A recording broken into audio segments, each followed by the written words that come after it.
So we have today here Agata Belcen, who is a senior fashion editor at another magazine, Another Man. We have Jaime Hawkesworth, fashion photographer, and we have Jaime Perlman, who is editor-in-chief of More or Less magazine and ex-creative director of British Vogue. So I'll start from asking if any of you work with young designers. I do. I work with the British over the women, they're just over there. And we sort of, well, they asked me to work on a project, on a book project with them, which is how they wanted to sort of represent the last collection that they did. And it was myself and photographer Charlotte Wells and art director Jamie Reed. And we, yeah, that's what we did. I guess not brand new at the moment, but I've worked with a couple of people who have just taken over brands. Like I did the Marnie campaign not long ago where I think it was the designer's second collection. So it felt, I think he's not young, but he just moved there, so it felt very much like a brand new kind of language that he was trying to create. So it felt very much like a new design, I guess. Yeah, I've worked with a lot of young designers. I feel like there's somebody in the audience that's a young designer that I'm about to work with, who I haven't met yet. There she is. Hi, Priya. Yeah, just on photo shoots, editorially, and then also I have done a lot of fashion films with a lot of the British designers when they started out, like Henry Holland and Richard Nicol and things like that, when they were sort of early on in their careers. And it was sort of always a collaborative project that was never lucrative for anyone, but it was always part of creating their image and doing something, you know, putting different points of view together. Because why I'm asking, you can see now that each year more and more very established people are working with someone who's 20 years old. And what are the reasons for that? And the more I work in fashion, the more I realize there's actually no charity at the end of the day. There's always, even if you work for free and you put your own money, there's always a reason why the creative team decided to work with a young designer. And I think it's important for these guys to understand why you step in and you work with them, so that they can deliver from their side to make it a mutually beneficial relationship. So, for example, why did you work? Like, I know that the designers didn't put any money into the project. Like, your team came in and you produced an incredible project for them. The book, the shoot in Bulgaria, shot in London. It's something that people will pay so much, and it's an incredible body of work. Well, yeah, I think for me, you sort of have to love the clothes. It's, in a way, it's not, I mean, besides, obviously there isn't a financial gain, but any creative project that you enter into, which is a lot of editorials, you have to sort of feel excited about the creative collaboration and believe in their talent and want to sort of, and also I think feel that you can maybe help contribute something to do the best for their collection. And yeah, because otherwise if I felt that I didn't have anything to sort of to say or to respond to or had an interpretation of it, then I probably wouldn't take it on. But if I felt like there was a dialogue there, then I encouraged me. But do you feel you or Charlotte or Jamie are gaining something from doing projects like this? Yeah, I mean, it's a book that we're all really proud to have been part of. It was also just sort of as humans, it was like a really great time. We had like fun working together and learning from each other and going to Bulgaria. And Jamie, because you actually never worked with young magazines, young stylists, or young designers. Is it because of, I mean, I assume you're so busy with lots of projects, so you just don't have time, or do you feel there's not enough work from their side for you to engage with and develop work out with them? No, I mean, I definitely try and work with new magazines a lot of the time. Like I did a shoot for Jamie's magazine. But also I'd had a funny, you know, I'd started doing J.W. Anderson when he first started his thing, and that kind of took a lot of energy in a great way, as in it was such a fantastic, you know, because I think it's incredibly important to feel like you've built something from scratch, and I still still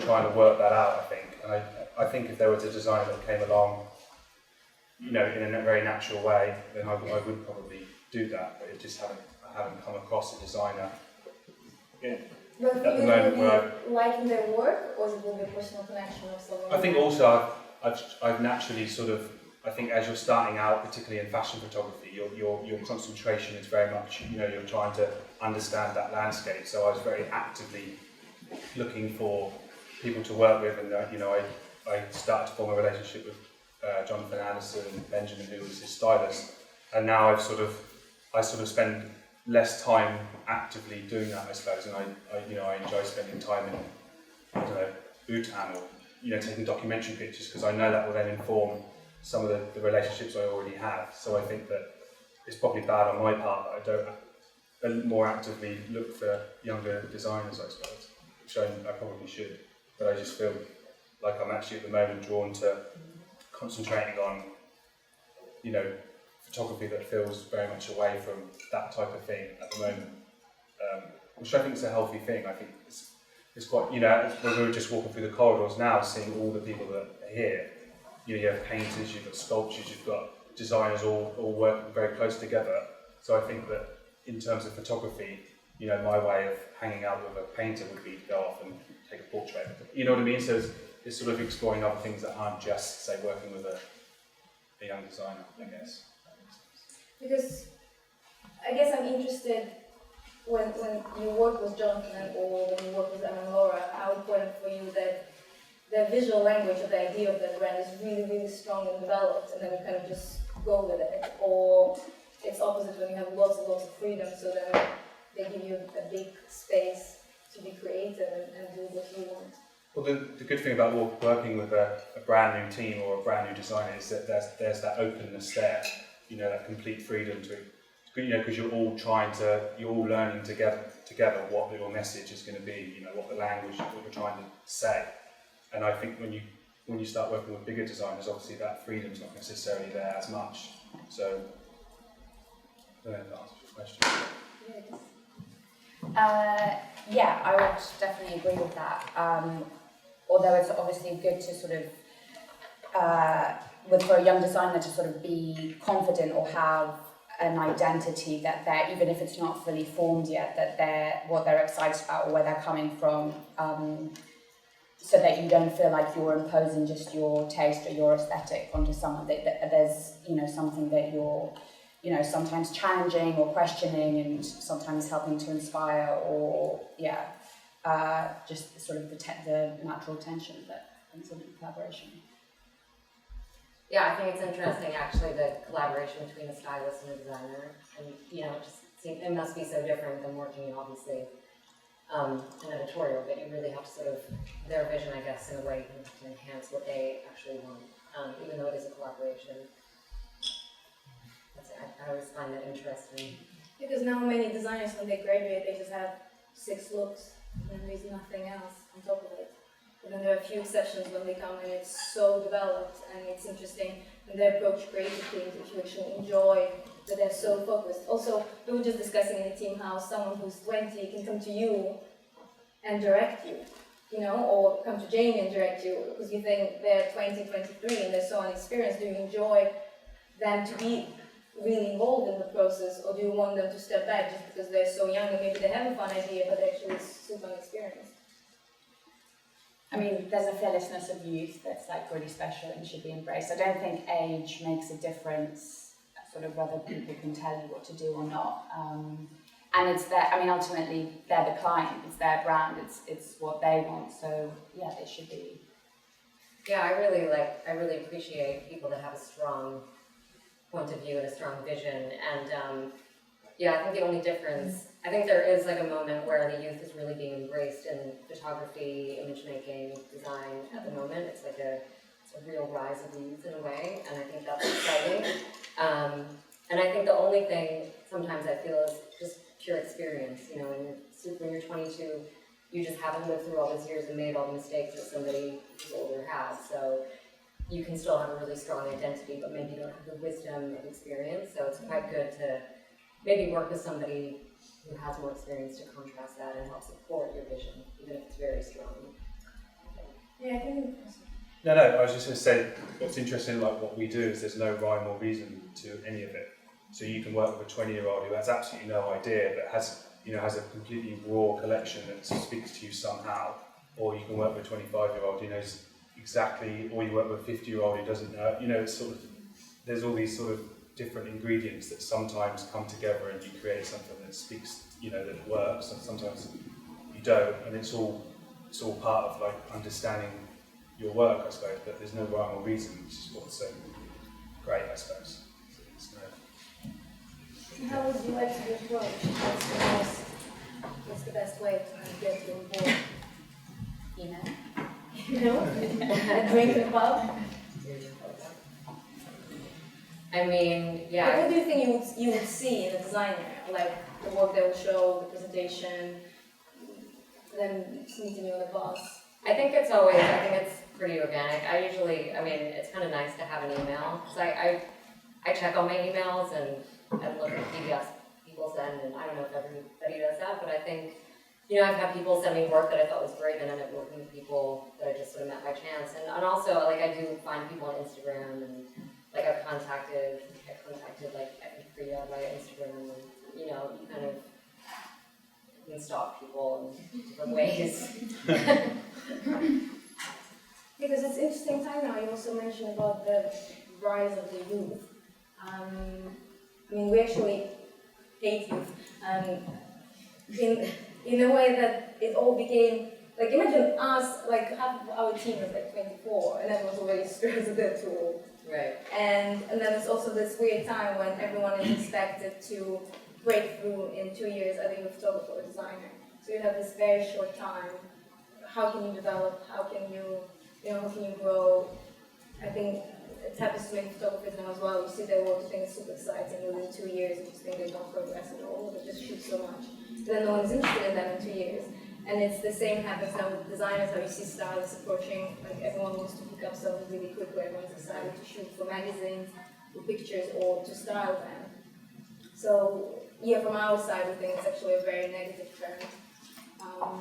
But it's interesting that it just accelerates with every day. I think it's just being conscious of that, and just being the sort of longevity and being patient is obviously is a really big, I think, a really big part of anything that's visual.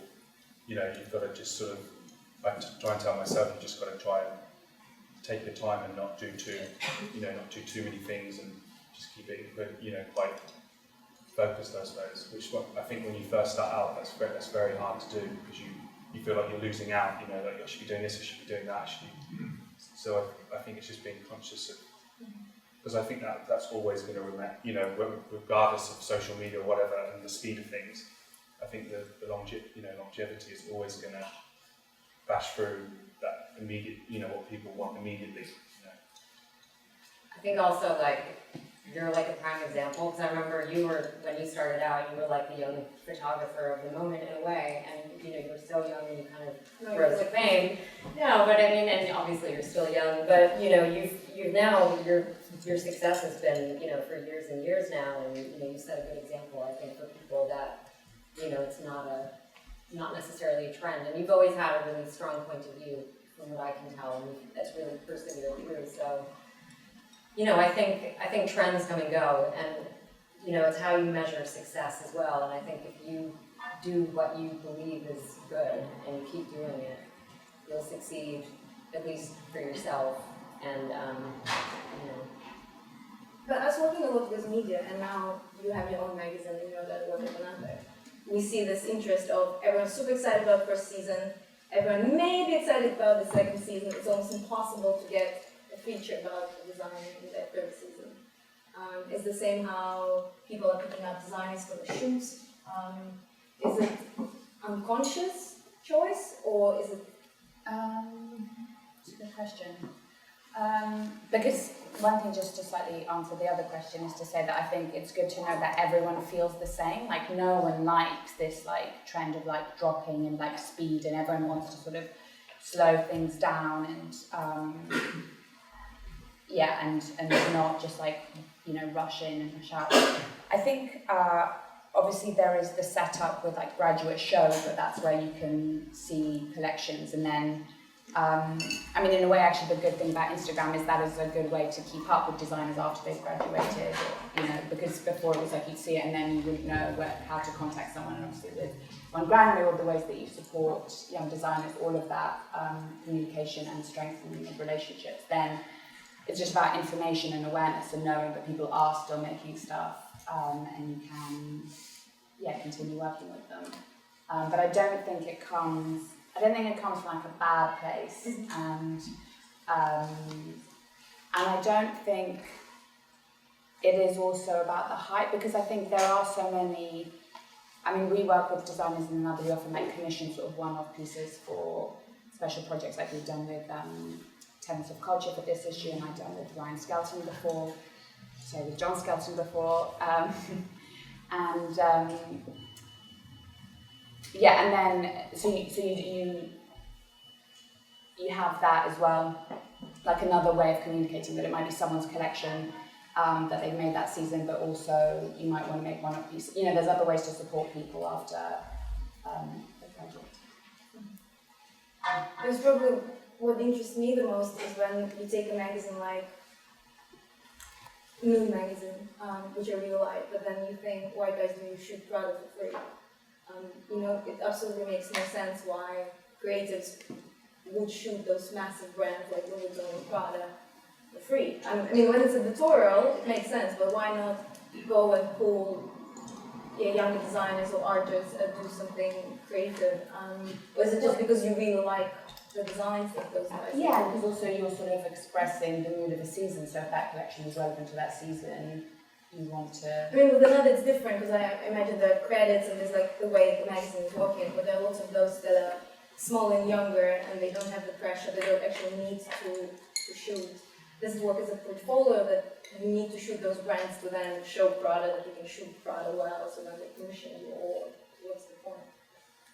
I mean, maybe it's a little bit like what we were just talking about, how just because somebody's new doesn't mean they have to be showcased. You know, a brand that's been around for decades, like Prada, still really excites people. I mean, I have friends that literally freak out like every time Prada shows, and it's all they think about and whatever. So I think some real fashion fanatics really stand behind those brands, and even though they do advertise and they have a lot of money. So, I think it's interesting maybe to mix more and to show, I mean, personally, I think there's something as well with the media where we always need to find a reason why we're shooting something. So either you love it or because it's new, because you're like educating people, like this is somebody that nobody's heard of. So I've got a scoop, like that's like important from a journalistic standpoint. So that's kind of my weird roundabout answer. I mean, I guess I will go, because you shoot so much documentary now, so it does make sense when you go away and you don't need to do it, which I find actually really refreshing. You don't Well, need I that just many- think, it's sort of, I'm probably contradicting myself with what I said, but I always see fashion photography or documentaries or whatever, it's just all, it's all taking photographs. So I guess you just naturally, as a photographer, you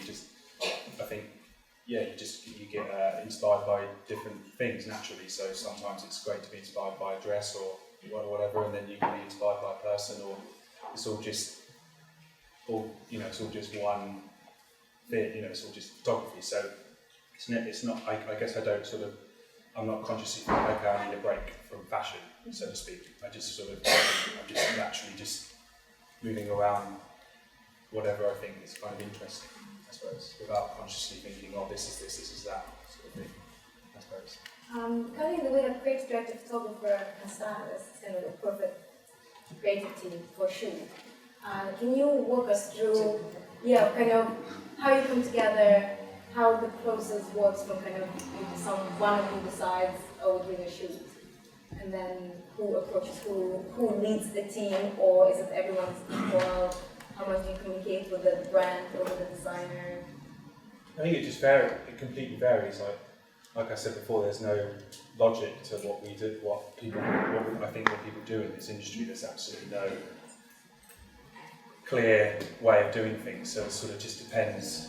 I guess if you're working with a brand new stylist or a brand new designer, then you all sort of, everybody's voice is heard, and you just all kind of. But then, of course, if you're doing like a Miu Miu campaign or a Prada campaign, then the creative director becomes a little bit more prominent. The designer might be there and want to see what you're doing. You know what I mean? So I just think there's no logic, is there? Yeah. Yes. I think even like in a magazine, your role can change per shoot as well. So like, you know, if I was at Vogue doing a cover shoot, in my experience, I had to be kind of prescriptive about what was expected and be more directive about the photographer. But then if I was working, you know, if there was a commission that was a bit more like just like a beautiful fashion shoot, you know, we just had to make sure that those 4 credits were shot. And then, you know, I mean, obviously there's a brand like Vogue has a very, you know, established brand, so whatever we commissioned had to fit within that. But, you know, there were certain shoots I was more involved with than others. So it really, kind of, I'm sure your experience is the same, right? Yeah, exactly. Yeah, it depends what part of the project you're brought in at, whether there's already, you know, people who are working with that brand and you're brought in, and then you start work, or whether you start working from the research phase. Yeah, and also, like saying, yeah, for the magazine, sometimes you have an idea for a shoot you want to do, and you take it to the photographer and they're into it or not, and, you know, contribute to it, or sometimes they have an idea and then you're helping sort of create their vision and what you're adding to it. So, yeah. I remember when you worked with Emma and Laura, what was the process? So everyone else, so Charlotte and Jamie were on it already, and then I came in after that was decided.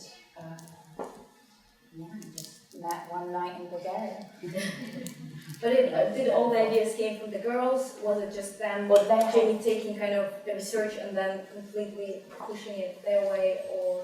They have a very strong sort of visual language in their research, so it comes from that originally, and then for me, then it's like looking at the clothes with them and sort of seeing how, you know, which pieces are exactly going to work here, and in Bulgaria, which pieces are going to work in the studio. You know, we worked with the casting director because the casting was quite specific. So her input was very important. And it took shape. And you're getting more excited about the clothes, the research, the aesthetic, the message, the sustainable? I mean, all of it. It's the whole process from beginning to end, and and I mean, you are having everyday human interactions with people, so it's sort of what everyone's, you know, learning. Everyone's still learning new stuff, or showing each other new stuff, or, you know, conversations you're having, or enjoying it. It's interesting because we had buyers and showroom owners and lawyers, and there's so many different people from the industry, and it's all very structured, you know, kind of how you approach them, how you talk to them, what they want. You can really understand the final goal, and if you know it, you can manipulate your way for it, how to get there. But with you guys, we're more opaque. Like, I would like you, I would like you. Yeah, it's annoying. I mean, it's also a beautiful way to work. I guess it's more real, more human. I think, like, with fashion, relationships come into play more than anything else. It's very important. You find a team of people you like, and it's the talent, but it's also probably personality types as well. And I think a lot of times you find a team that works and you stick with them for a while, you know, and then maybe you want to challenge yourself and do new things. But I just think it's important as a designer to surround yourself with, you know, a great team of people to help you actualize your vision, and you all just click. It's interesting because it's so blurred. I mean, because now I run the magazine, so I know what all of you do and how to communicate with you, but if I would be listening to you, I would just think it almost makes no sense.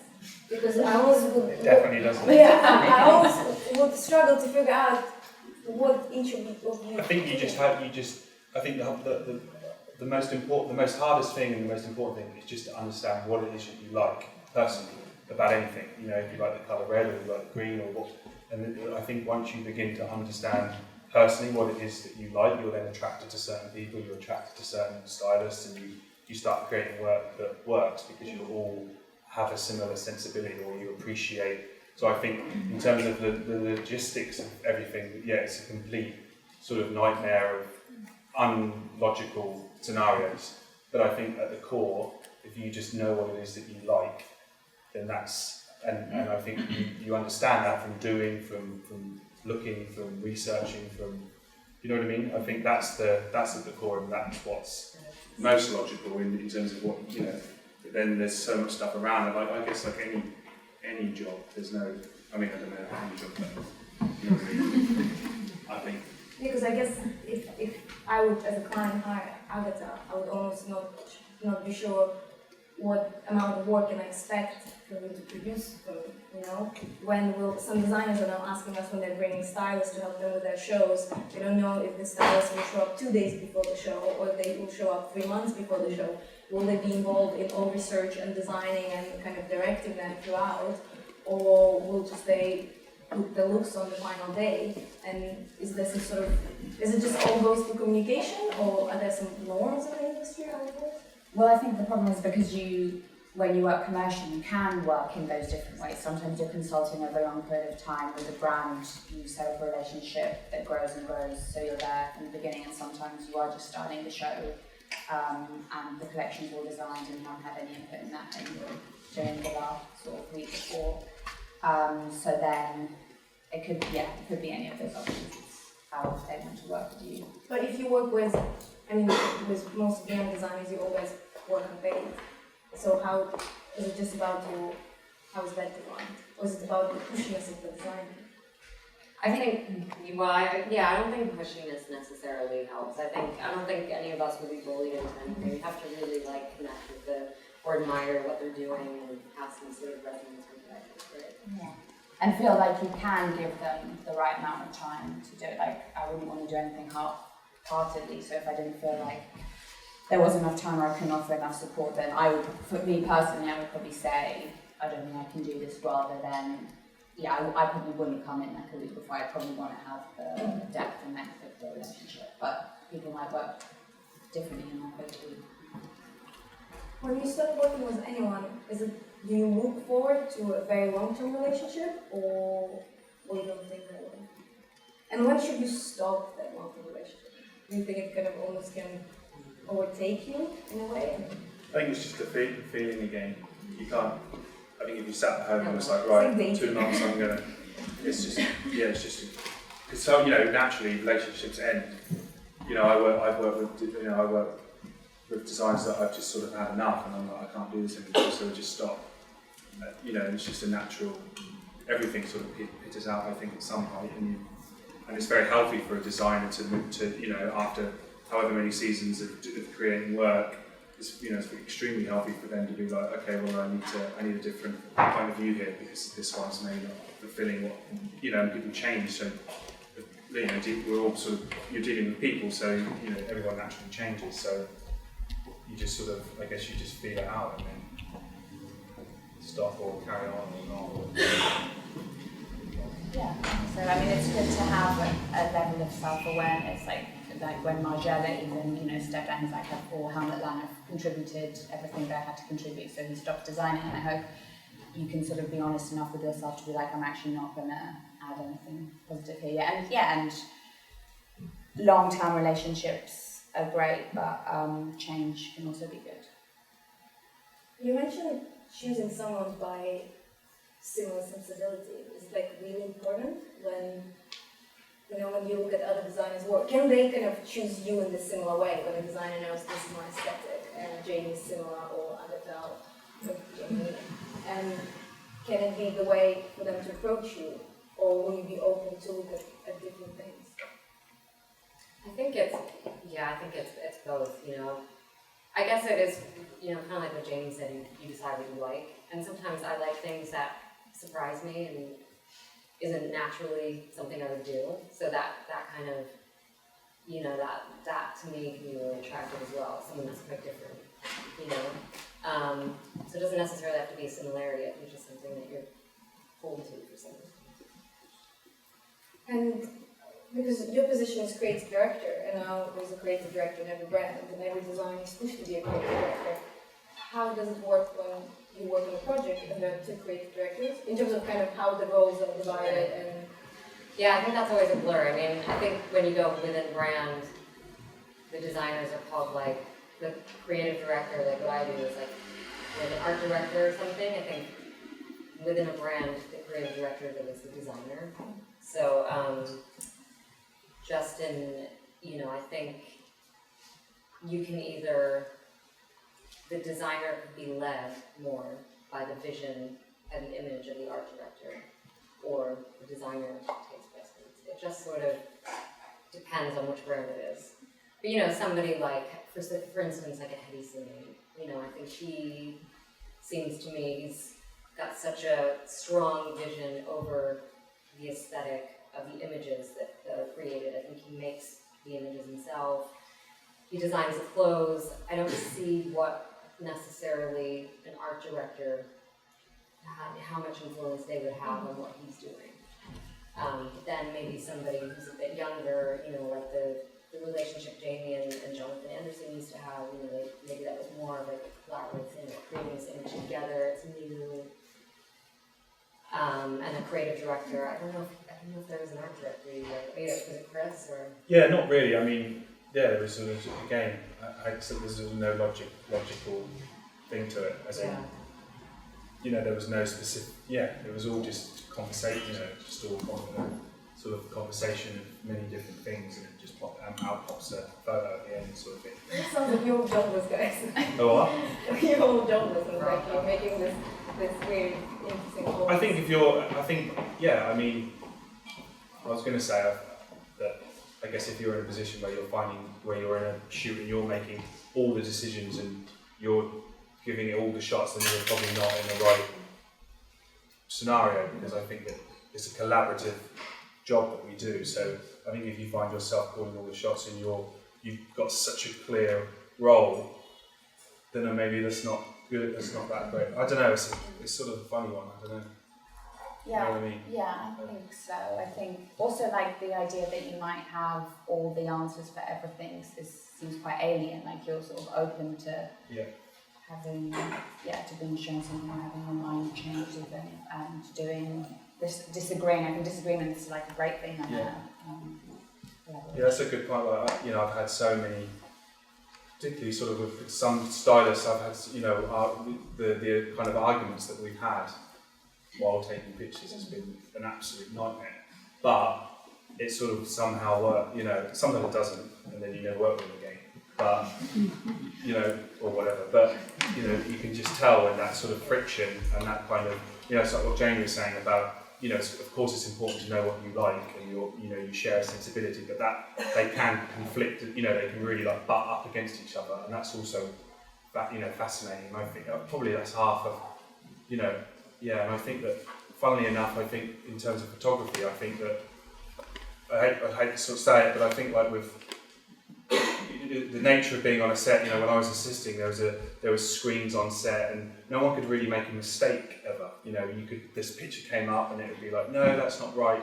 Whereas now I feel like a lot of the time in a shoot, you know, no one can really see anything. I don't really shoot in Polaroids, so mistakes can always, you know, mistakes are constantly happening. And then when you look at the contract shoot, you know, that ends up being the sort of campaign photo, because it's like there's no logic to it. It's like a complete mistake, or she's tripped over, or making a funny face, and I feel like the nature of photography at the moment is shifted towards mistakes and towards like this sort of unknowingness. Whereas I think at one point it was like, this is exactly what it needs to be, and it's like pointing. You know what I mean? So I think that, you know, like we were all saying, it's all a bit blurred. I think that's exactly how it should be. You know, I think. I don't know. Maybe it should. Yeah. And you work on all the shoots and campaigns, because in one way, there's a general opinion that fashion is like frivolous and just aesthetics, or actually I don't think anything influences people at the moment as much as all the campaigns in terms of beauty and what to expect, in terms of kind of how you need to look or how you need to leave. Do you ever think what messages you build up when you work with new designers or in campaigns? Or is it just aesthetics that you concerned about? I think the message is, you sort of but again, I don't think you sit there and go, okay, this is the message, you know? I think it just, through conversation and through sharing, you then end up creating a message unconsciously, you know what I mean? It's like, I think if you all sat around the table and was like, okay, what's the message? It's like never... Although sometimes that does happen. Oh, really? Yeah, I think like on my end, on the creative director side, I think when you do maybe something where a certain brand has a very specific idea of a message they want to communicate, maybe like a more established brand, that usually happens, and it's more of a commercial job, and there's probably a digital photographer shooting, so everybody can see the picture on the screen, and you know what I mean? Or like a beauty, like kind of more of a beauty. Like a fragrance. Yeah. Because now everyone also talks about the visual identity for brand and how important that it is strong and it's different, but if then you think only about the beautiful picture, how can you achieve so many different visual identities for so many, I mean there's so many young designers at the moment, how can they stand out? Was it about kind of finding the way it was Emma and Laura, like a really strong different aesthetic, and that's the only brands you want to work with because it's kind of already there, you just polish it up? I think, I mean, it's not, I think, although you're maybe not, like, most of the time consciously thinking, like, what's the message? You are thinking, like, what do we want to achieve, or, like, what's the story that we want to tell, and you know, how is that? And you sort of, you know, if you shoot on a location, it will feel like this. If you shoot in a studio, it will feel like this. So these are, you know, these are just, in a way, it's more like, it's not as highfalutin to thinking like, what's the, you know, big message. It's sort of lots of very practical decisions that you're making, and together they contribute into a visual identity. And I mean, lots of communication between each other is a good thing, because then you're, you sort of, you know where everyone's head is at, and where you agree, where you disagree. I mean, going back slightly to that shared sensibility versus disagreement thing, in a way, if you're working with people who you really respect and you trust, and you know you love their work, then there is this sort of like circle of trust, and then within that, yeah, you make mistakes, and that can be a good thing, or you make mistakes, and you can be like, oh, actually, that wasn't so great. Like, maybe we should do that differently or something.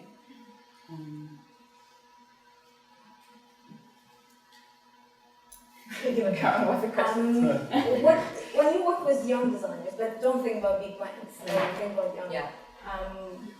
What can really turn you off?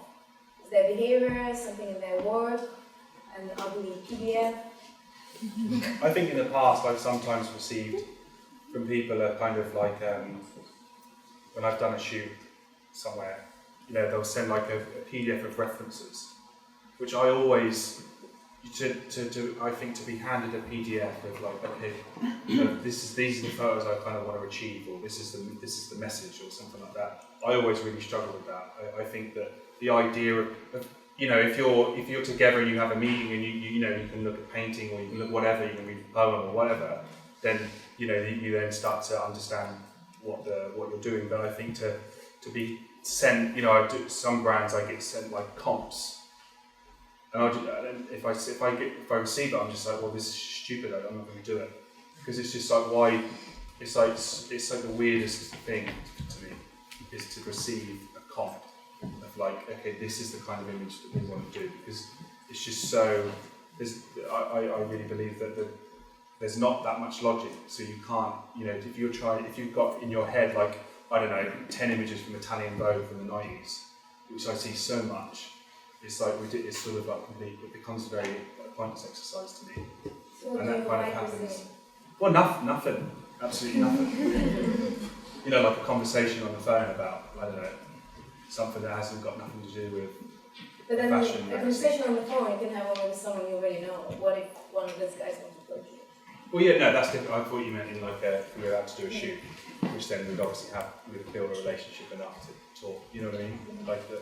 But I guess, yeah, I mean, if it's the very first email, like, hello, then yeah, of course, it's fine to, you know, whatever. But I thought you meant in like the context of doing a shoot with someone.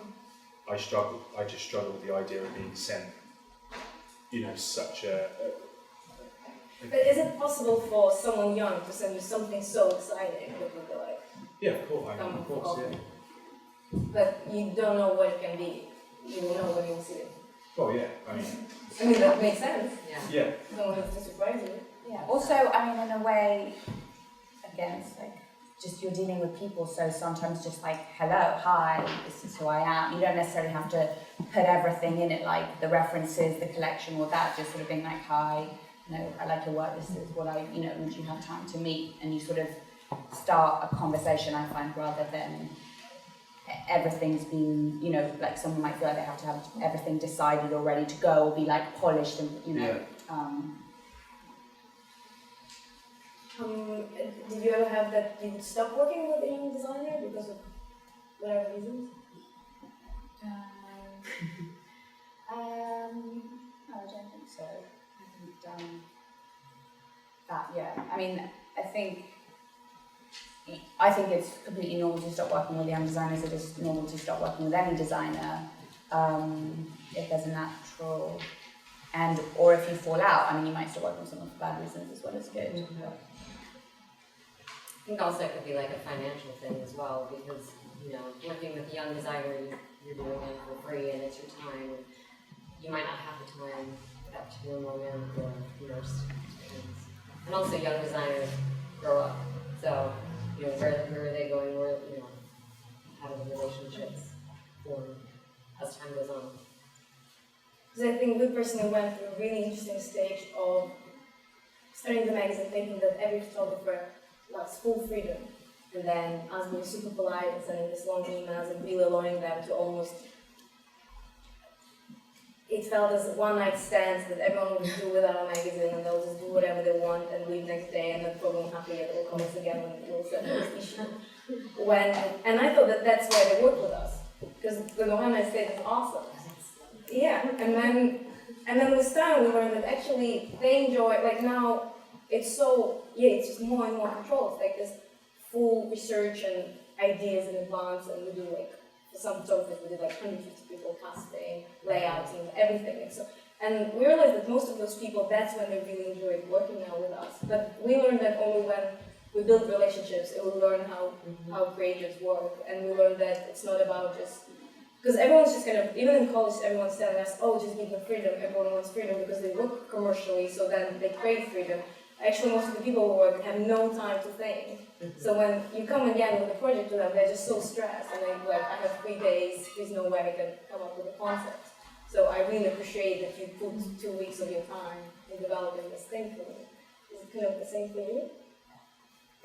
It's funny because actually I think with the sort of landscape of fashion magazines, there are so many magazines now that are like, okay, do what you want, go back home and do or whatever. And I actually think, funnily enough, sort of weirdly, if you get asked to do a shoot for American Vogue and there is a framework and there's a restriction, then to create an interesting picture in that context is almost more interesting sometimes than going off and doing your own thing. Because I remember when a lot of magazines, they wouldn't even run a landscape photo for kind of bigger magazines, and now they do, and it's very different.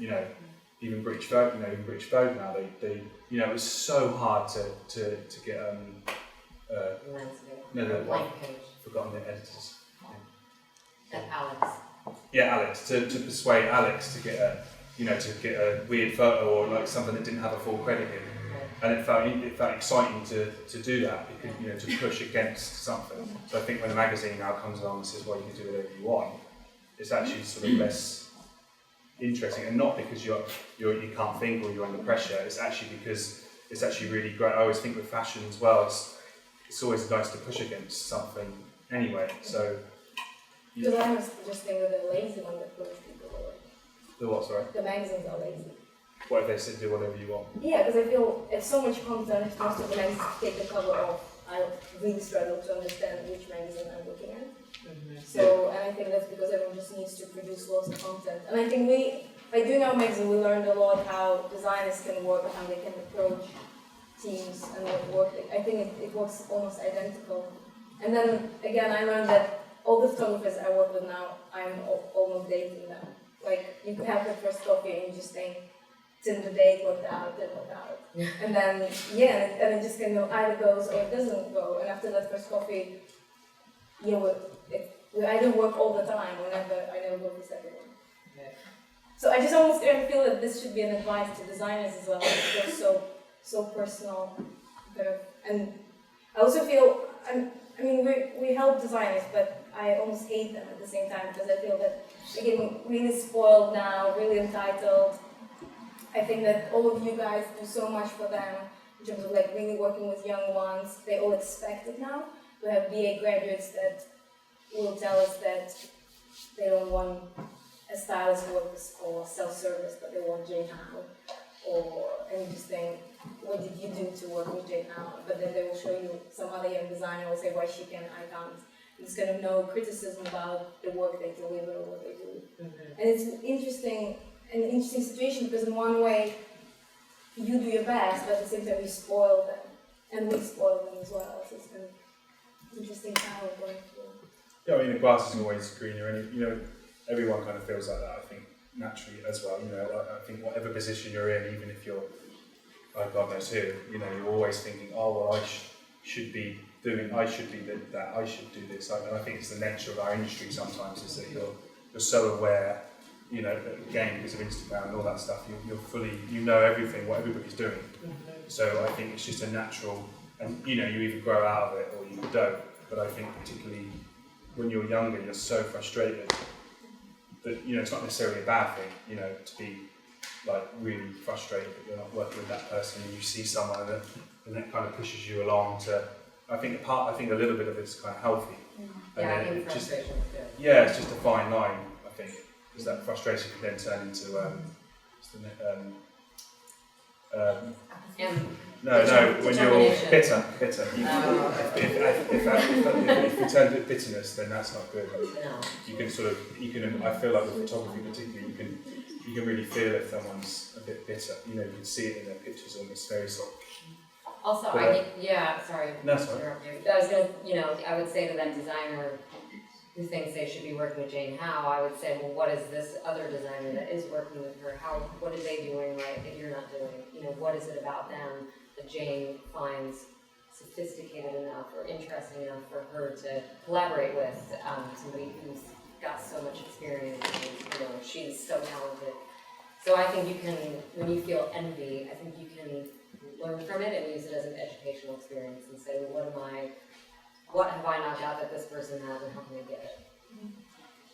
Yeah, I mean, it's good to be ambitious, but then say, well, how are you going to back it up? What are you going to do with it? Because I guess another thing we learned with our magazine, the only thing I regret is that we didn't call Jane Howe as our first issue. Because it's so much harder to go from, everything was shot in our living room, to then scale up, than to go directly and start first issue from a really high level. And then I feel similar thing happens with designers. If they didn't push through really to really polish up from the beginning, it's then really hard to get better people on board because they constantly look at your past work. Yeah, I think it's hard. I think reinvention is always hard. It's a tough thing to do. So if you've already established a brand for yourself, you want to change it and work with somebody more established and lift it, I think that is hard with anything. But it's doable. I mean, it does happen. I think nothing's impossible. Some things are probably just harder. But also, like Jane, certain stylists, I can't speak for Jane personally, but they might be attracted to a certain level of naivety that you've achieved, because that's the hardest thing. Because I think, as a photographer particularly, is to keep hold of a certain sense of naivety. When you become fully aware of everything and you know your job and you know your own reference, you sort of lose the sort of raw naivety of things. As a kid, like when you look at everything, everything's amazing, and it's like you want to keep hold of that. So, the fact that your whole magazine is of this. I'm not saying it's naive in a bad way. I'm just saying that it's actually Jane might be attracted to that sense of naivety, and actually, if she flipped through the mag and saw Joe McKenna did a story last issue, that might not be as attractive because it's just like every other magazine. So it's sort of like the naivety of things is actually sometimes, and that's why you work with young designers, because there's that certain sense of you're all a little bit naive to everything, which is actually, I think, when you end up producing probably the best work you'll ever do, in a way. Okay guys, you do it every single time, you don't ask questions, and then you queue for 1 hour, and it's really painful. So can you please ask questions now, and then not hold this guys for 1 hour after we talk. Also, we all have drinks, as always, it's cold pub after this. Another reason not to hold us here for another hour. There's every question. Oh, there's somebody who does have a question.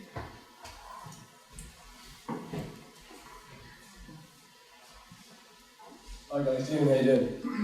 So we talked a lot soon about specific examples of young designers aiming to or working with established creators such as yourselves. but do you think your position as established creatives is being challenged enough by the current young designer landscape? Yeah, I mean, challenged. Sure, I think, I didn't really understand the question, did you? yeah, maybe I don't get it either. What do you mean by I thought I I did. feel there's enough of an energy coming from young designers working on themselves, just bubbling underneath you that you feel energized by, or Yeah, I get really excited by seeing something new and fresh that I haven't seen before, especially by somebody young, and it's nice. I like working with younger people because in a way, I feel like I'm bringing something to them as well with my experience, so it's a nice, like I enjoy it personally. I feel challenged and excited about that. I also feel that actually now is quite a rich moment. Like I've seen, all the time, like on Instagram or with my colleagues, who like looking at young designers all the time. And I remember even like 5 years ago or something, we were like, oh God, I remember we were talking about like who is the next Alexander McQueen or something. It's like, oh, I don't know. And now, we don't ask the question maybe in such a basic way anymore, but we are excited about lots of stuff that we see.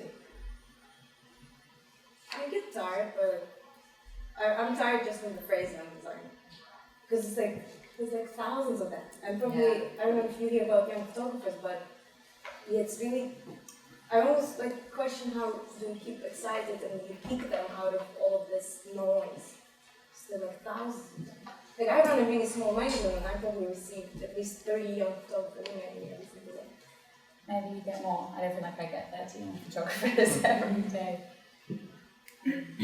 I think what I always found about London as a fashion landscape is that I always felt like it was dominated by who was the new young Central St. Martin's sort of graduate thing. And that sort of defined it from like New York Fashion Week and then Paris and Italy. But I always felt like London sort of depended on like the young creatives. So I get a little tired of it because I like to see brands grow and develop and become established, and you definitely see some fall by the wayside, but I think it's great to see people succeed. And Because in London we question, if you compare with Paris, it's so, the brands that designers are studying are so undeveloped, so raw. So, in one way it's really exciting, but another way you can't call it a company, you can't call it a brand, you can't call it a finished collection. And then, is it something that they should keep doing and do it their way, when it's like that quick and raw, or should they actually all make an effort to do it properly? Yeah, I mean, I think it's good. If it's too raw and too disorganized, then that's going to be difficult for people to connect. Like, I feel like there needs to be a certain level, because I can't really help if it's everywhere, because I'm not a business manager or a producer even. So those skills on it. I mean, you can be very highly creative and talented, but you do need sort of other sides of knowing how to put things together to then for people to help you help yourself with it. Okay. Hiya. You mentioned there's a mic. I mean, I've got quite a lot more. She's Russian. I'm Russian, aren't She's not film. Okay. Hello, hiya. Well, you've mentioned that, everyone's on Instagram, everyone's got game, and obviously you guys are like household names. And sometimes I feel like people kind of want to work with people just for the sake of like knowing that they worked with like a name. Can you tell if someone is like trying to work with you with like an agenda? And if you did get that vibe, would you still work with them if you don't like their work? This is not self-referential, by the way. Just I think everyone has an agenda to an extent, as in you want to work with that person because you like their work and you want to produce to keep them, moving forward. So, I mean, I guess you just know. I mean, I think common sense comes into play a lot. When you know if someone's an idiot after meeting them.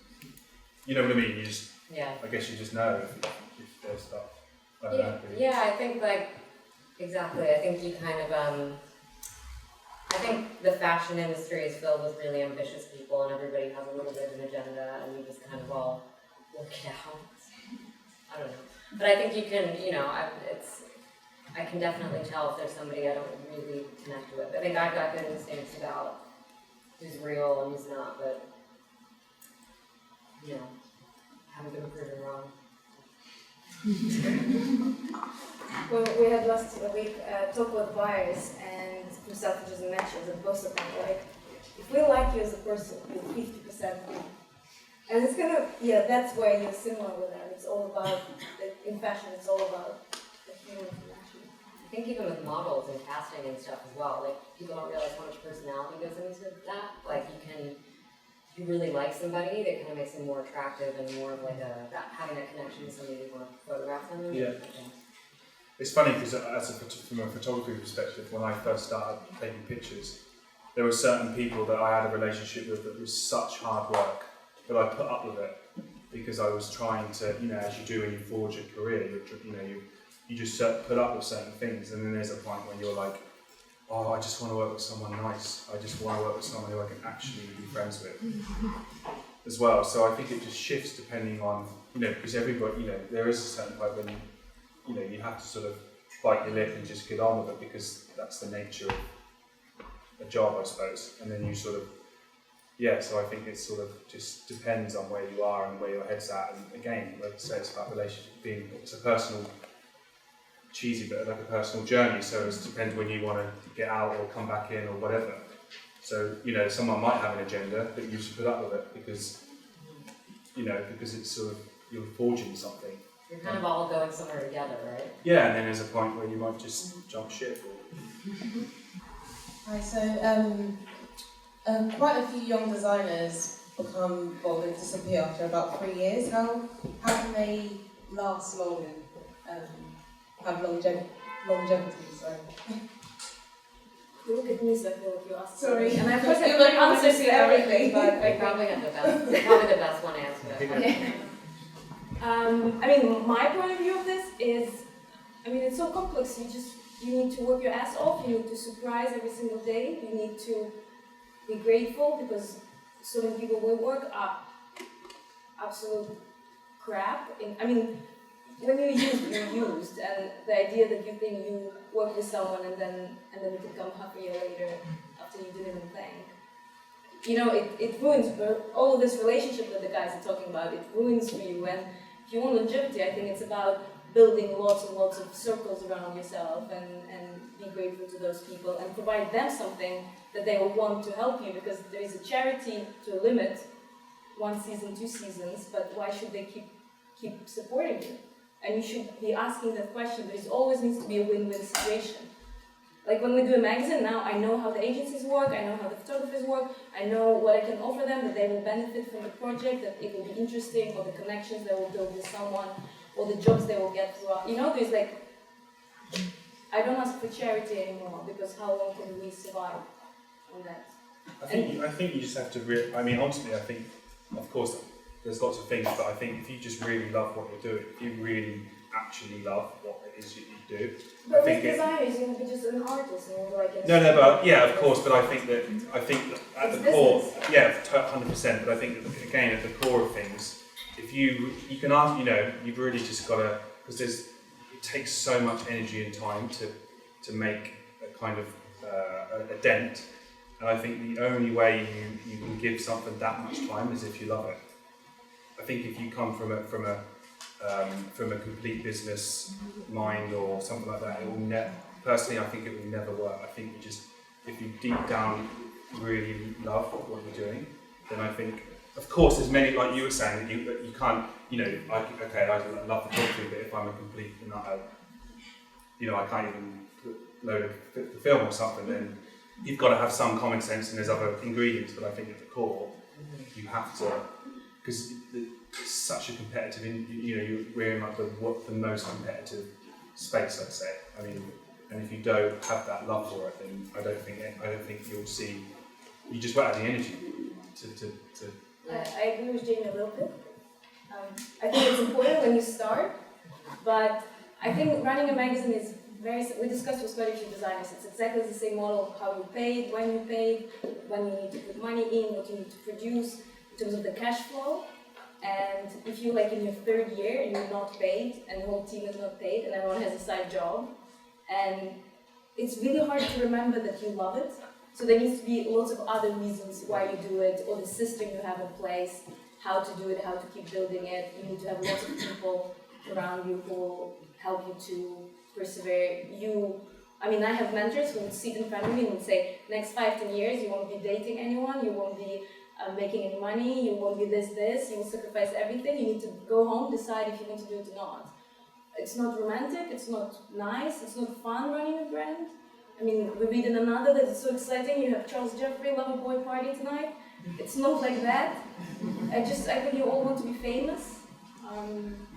I think also, you know, it's super hard, but also like what you're saying, I think that's true for being an entrepreneur in general. And like, I'm an entrepreneur now, I've got my own business, and so I feel like, you know, I feel a little bit of that. Like, I think you do need to have sheer determination to make things happen. So you need that love of passion for the thing, but you also have to say, okay, this isn't working, I'm determined to make it work. What can I change in my business? Like, how can I make more money? And you just kind of, I think it's like sheer determination helps you persevere through those tough times, because you know that you will succeed. Because I think if, you know, if you have the love for what you do and you are determined, you can make things work.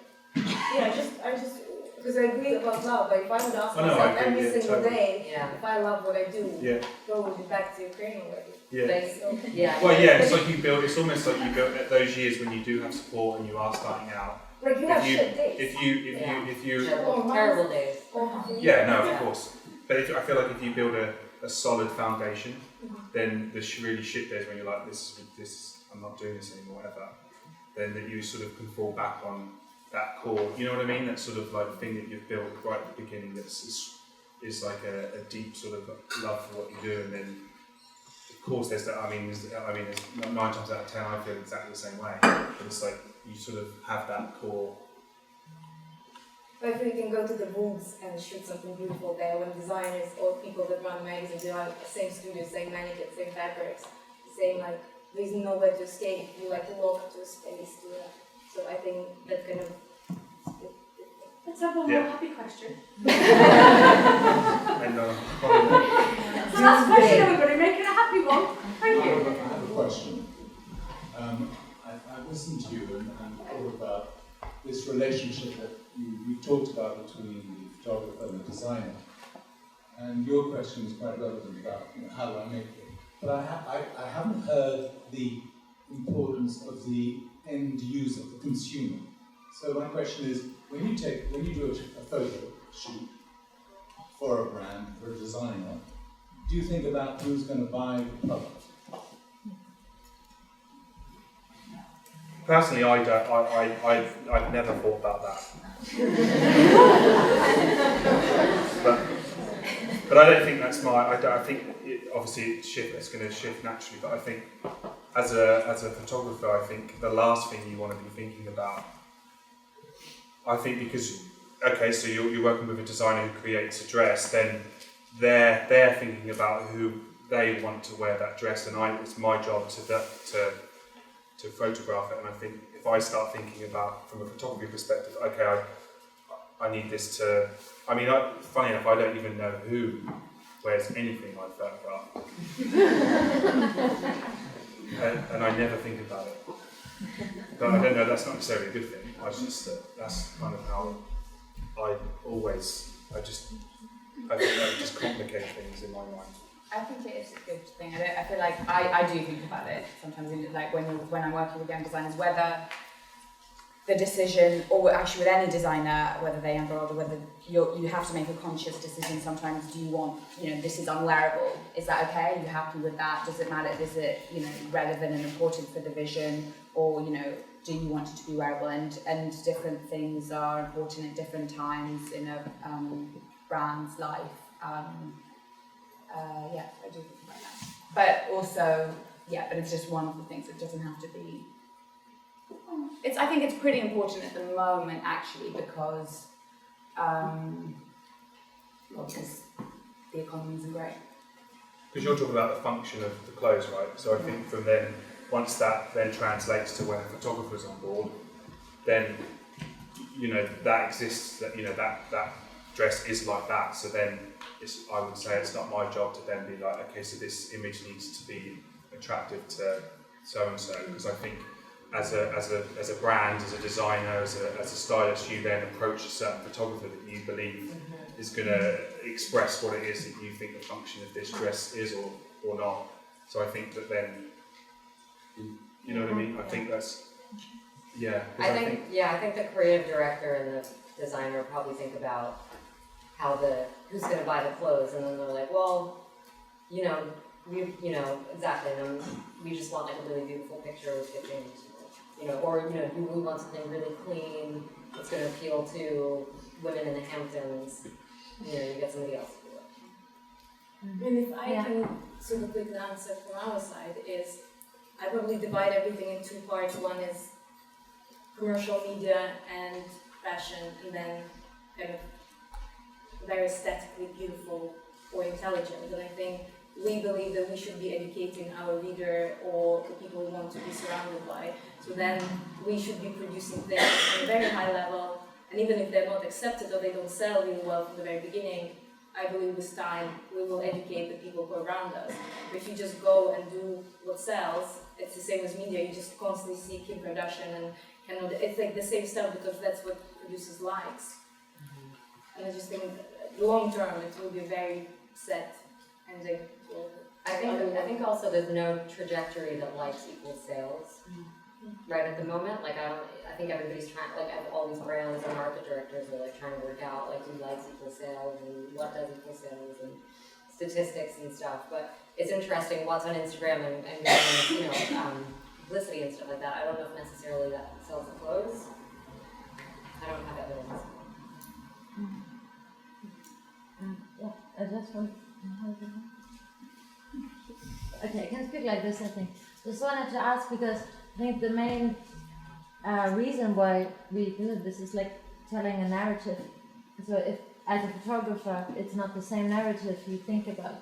No one will buy this magazine because it's not believable somehow. And I'm just like, so for example, you could also think about with the new young designer to not show any garment and just show like kind of landscapes. And this makes totally sense for the shoot. So it's not so much about the garment itself, it's way more about this narrative. So I just have a feeling there's like a very different perception. Like what do you think is like I completely agree with what you're saying. garment Is that what you? Yeah, it's very like I feel we're very overall thinking and it's not just about this garment, and I feel what you said, like you really have to I really think about who will wear it because it's then realistic and has some place today and also for the photography. Yeah. So what's the question? Sorry. No, I was just wondering because I felt there's like a shift when we are the only thing which keeps us alive is like our ideas. We have no money, so it's all about like getting super excited about it every day. There's no money back then, but when you get comfortable, maybe there's a shift and there's a hierarchy which divides this narrative into different people's jobs.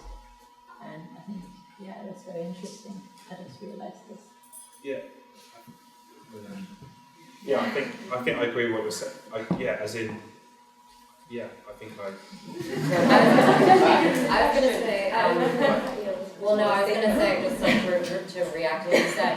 I think the imagination is I think imagination takes over everything now. So I think you can look at a campaign like Calvin Klein, but you're kind of I don't think it's about the clothes. It's about where you maybe Calvin Klein wasn't the best example, but like McQueen, like you just shot. It's more about you're creating a beautiful image, a story.